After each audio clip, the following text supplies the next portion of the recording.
Hey everyone, my name is Stan and I'm from Weller Health Education at Lehigh Valley Riley Children's Hospital. At Weller, we teach health programs to people of all ages because we want you all to be safe and healthy. Today we'll be talking all about the importance of sleep. Sleep isn't just a time when we close our eyes and drift off, it's actually really important for staying healthy. Unfortunately, many children aren't getting nearly enough sleep. There are so many distractions like social media, video games, and television that keep you up late at night. And while it might feel good to stay up late surfing the web, getting too little sleep over time is no good for your health. So in this video, you will learn all about why we need sleep, the benefits of a good night's sleep, and what you can do to make sure you are getting good quality sleep every night. Let's get started. As you might have learned, humans need food, water, and shelter to survive. What we also need to survive is sleep. On average, we spend about 1/3 of our lives sleeping, but why do we need to sleep? Unlike machines that can keep running for weeks or months and even years without stopping, every day we need to sleep so we can heal and recover from our day-to-day activities. Many important bodily processes occur while we are sleeping. Kids your age also need adequate sleep so you can grow. Think back to what you looked like just 3 years ago. You were probably much shorter and weighed much less back then than you do now. So when did all that growth happen? Believe it or not, a lot of it happened while you were sleeping. You see, during sleep is when the body releases a lot of your growth hormones, which is why not getting enough sleep could affect how you grow. Sleeping a lot every night probably won't make you as tall as a basketball player, but it will make sure that you are growing up to be as healthy and as strong as you're supposed to be. Every 24 hours, the body cycles between being asleep and being awake. This pattern is called the sleep-wake cycle. The body's internal clock is programmed to fall asleep and to wake up at around the same time every day. The average child sleeps for 10 hours and is awake for 14 hours every day. Melatonin, the sleep hormone. The brain produces a hormone called melatonin that causes us to feel sleepy. When melatonin is released, your body knows that it's time to relax and get ready for sleep. The brain produces more melatonin in the evening when it gets dark, and produces less melatonin during the day when it senses light. The reason is that light signals to the brain that we should be awake. This is one reason why we normally fall asleep at night instead of during the day. By now, you're probably wondering how much sleep you should be getting every night. How much sleep you need depends on your age. So for example, infants less than a year old need anywhere from 12 to 16 hours of sleep each day. That means infants actually spend most of their day sleeping. Adults, on the other hand, should be getting about 7 to 9 hours of sleep every night. Truth is, many adults get fewer than 7 hours of sleep because of how busy they are with work and raising kids like you. Children your age fall right in between. You also need a lot of sleep. You should be getting about 9 to 12 hours of sleep each night. That means if you need to wake up at 6:30 in the morning in order to make it to school on time, you should be going to bed no later than 9:30 p.m. the night before. So what happens if you don't get enough sleep?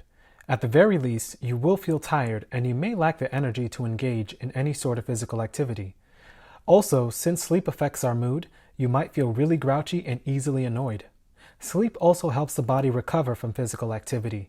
So if you do get a lot of exercise during the day and don't get much sleep that night, you could wake up feeling achy the next day. And last but not least, a lack of sleep could make it difficult for you to learn and pay attention in class. As you can see, sleep can have a major impact on your physical and mental well-being, which is why getting enough sleep is so important. What are some of the benefits of sleep? Well, for one, sleep improves your learning and your memory. So sleep enhances our ability to learn new things and to store what we have learned in our long-term memory. So when you're well rested, you're able to better concentrate and to retain more information.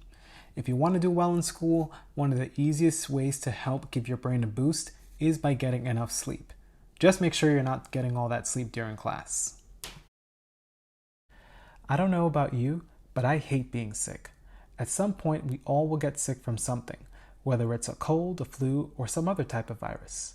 Not only good hygiene can prevent you from getting sick in the first place, but when you do get sick, a good night's sleep is very important for getting better. As we sleep, our immune system is working to fight infections. That means getting sleep helps your body recover faster when you get sick. If you're sick and you're still not getting enough sleep, you could be feeling sick for much, much longer.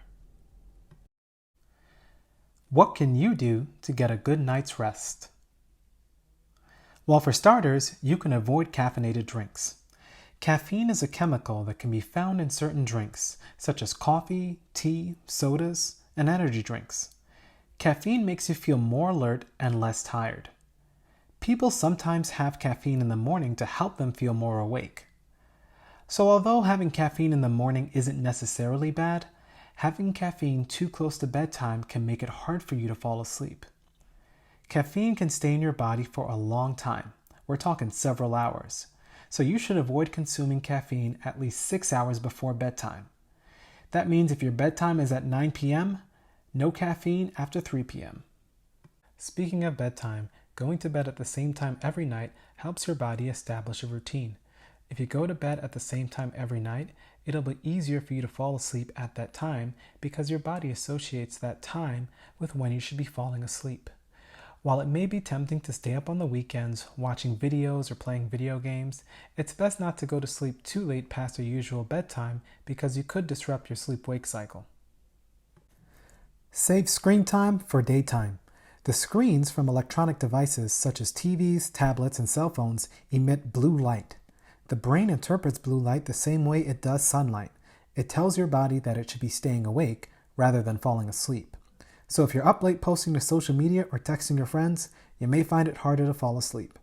It's best to stop all screen time at least an hour before you plan to fall asleep. Our surroundings can also affect how easily we fall asleep. Make sure the room is quiet. Turn off the television and avoid listening to loud music. Instead, try listening to soft music or nature sounds to help you feel more relaxed. Dim or turn off the lights. Remember, our body associates light with being awake and dark with being asleep. So for most people, it will be easier to fall asleep in a dark room. Last but not least, wear loose-fitting clothing instead of tight clothing to make your body feel more relaxed. If you find that you have trouble falling or staying asleep, let your parent or guardian know. Some people have sleep disorders that make it difficult for them to fall asleep. A doctor will be able to determine whether you have a sleep disorder or if there are other reasons why you have trouble falling asleep. However, sleep problems are more common in adults than in children. Remember, it's just as important to get a good night's sleep as it is to eat healthy and exercise. Sleep is important for your physical and mental well-being. Try your best to get at least 9 to 12 hours of sleep every night. Thanks for tuning in, and remember to check out our other videos.